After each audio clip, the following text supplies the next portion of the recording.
At sa punto pong ito, narito ang update tungkol sa mga programa at aktibidad ng kasalukuyang administrasyon dito sa Mr. President on the Go.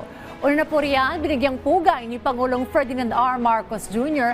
ang 327 kadets sa 21 Master's Degree graduates ng Philippine Merchant Marine Academy sa Lighirang Class of 2026 sa kanilang commencement exercises sa San Narciso, Zambales. Ito'y bilang pagkilala sa kanilang kahandaan na magsilbi sa maritime industry, Philippine Navy at Philippine Coast Guard. Dito ay hinikayat ang mga kadete na panatilihin ang mataas na pandaigdigang reputasyon ng mga marinong Pilipino habang sinisimula nila ang kanilang karera sa industriya ng paglalayag. Ipinaalala ng Pangulo sa mga nagtapos na magsisimula na sila ng a new voyage at magsisilbi sa iba't ibang organisasyon at magkakaibang misyon.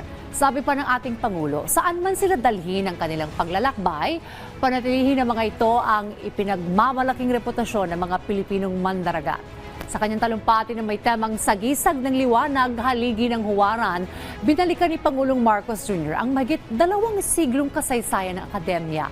Mula sa pagiging isang maliit na paralang pangnabigasyon sa Intramuros hanggang sa pagiging Philippine Merchant Marine Academy ngayon. Sinabi rin ng Pangulo ng pangalang Lighirang ay sumasalamin sa mga pagpapahalagang inaasahan sa bawat nagtapos ng PMMA. Ayon pa kay Pangulong Marcos Jr. ang salitang salig na nangangahulugang tiwala sa wikang Cebuano ay kumakatawan sa sagisag ng liwanag.